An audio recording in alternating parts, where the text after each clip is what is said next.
Welcome to my channel. మనం ఫంక్షన్కి ఎక్కడికైనా వెళ్ళినప్పుడు మనకు అక్కడ ఎక్కువగా కనిపించే కర్రీ ఏంటంటే జీడిపప్పు ములక్కాయ కర్రీ అండి. అది చూస్తేనే నోరూరిపోతుంది, అంత టేస్టీగా ఉంటుందండి ఫంక్షన్లలో.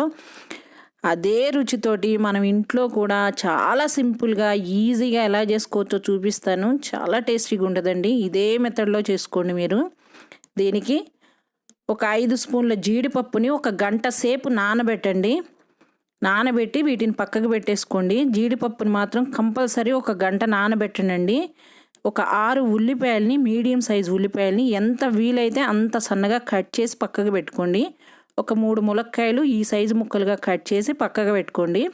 ఇప్పుడు ఒక మిక్సీ జార్ తీసుకొని 1 స్పూను ధనియాలు, 1/2 స్పూను జీలకర్ర, 1 స్పూను జీడిపప్పు, 1/2 స్పూను గసగసాలు. ఈ గసగసాలు మీరు కొంచెం ఎక్కువ వేసుకున్నా పర్లేదండి.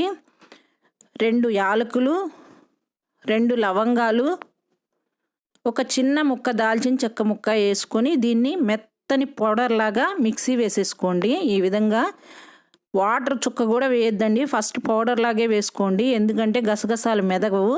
ఇట్లా పౌడర్ లాగా వేసుకున్న తర్వాత ఒక టమాటాని ముక్కలుగా కట్ చేసి వేసుకొని మెత్తని పేస్ట్ లాగా వేసుకోండి. ఫస్టే టమాటాలు వేస్తే గసగసాలు మెదగవు కాబట్టి అది పొడి అయిన తర్వాతే టమాటా వేసుకోండి. స్టవ్ పైన ఇప్పుడు ఒక బాండి పెట్టుకొని ఒక 2 స్పూన్ల ఆయిల్ వేసుకోండి.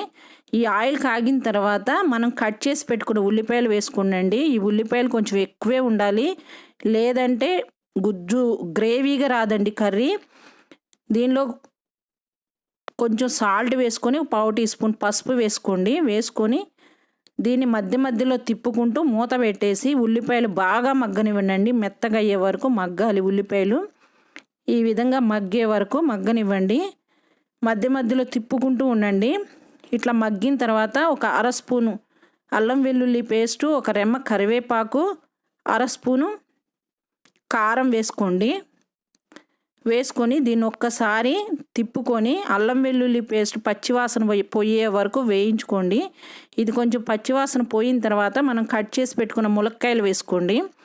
ఈ ములక్కాయలు కూడా మొత్తం మసాలా అంతా పట్టేటట్లు తిప్పుకొని మూత పెట్టేసి ఒక 5 నిమిషాలు మగ్గనివ్వండి. లేదంటే కొంచెం ములక్కాయలు పసర వాసన వస్తాయి, కొంచెం మగ్గినాయి అంటే ఆ వాసన పోతుంది. ఇట్లా మగ్గిన తర్వాత మనం నానబెట్టి పెట్టుకున్న జీడిపప్పుని ఆ వాటర్తో సహా వేసేసేయండి. వేసేసి ఇది ఒక్కసారి తిప్పుకొని ఒక 2 నిమిషాలు మగ్గనిచ్చిన తర్వాత ఒక గ్లాస్ వాటర్ పోసేసుకోండి.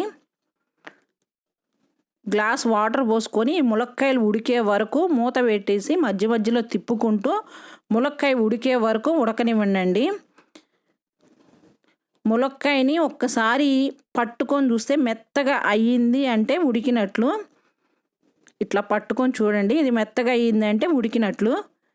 ఇట్లా ఉడికిన తర్వాత ఇప్పుడు మీరు 2 పచ్చిమిర్చిని చీలికలుగా చేసి వేసేసుకోండి. వేసుకొని మనం మిక్సీ వేసి పెట్టుకున్న మసాలా పేస్ట్ ఉంది కదా, ఇది కూడా వేసుకోండి. వేసుకొని అదే జార్లో ఒక గ్లాస్ వాటర్ పోసేసి వేసుకొని మసాలా అంతా తిప్పుకోండి చక్కగా. మసాలా వేసిన తర్వాత కూడా ఉడకాలండి, అప్పుడే మసాలా బాగా పడుతుంది ములక్కాయలకి. ఈ విధంగా ఉడికి చక్కగా నూనె అంతా ఇట్లా పైకి వచ్చే వరకు ఉడకనివ్వండి.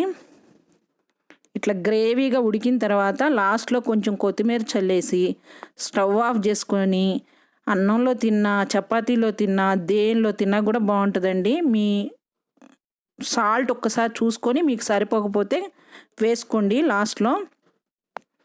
చూడండి, అసలు చూస్తుంటేనే నోరు ఊరిపోతుంది, ఎంత బాగుంటుందంటే అంత బాగుంటుందండి. పిల్లలకి చేసి పెట్టారంటే మళ్ళీ మళ్ళీ అడుగుతారు. నా రెసిపీ కనుక మీకు నచ్చినట్లయితే నా ఛానల్ని సబ్స్క్రైబ్ చేయండి, లైక్ చేయండి, షేర్ చేయండి, పక్కనున్న బెల్ బటన్ని క్లిక్ చేయండి. చాలా బాగుంటుందండి.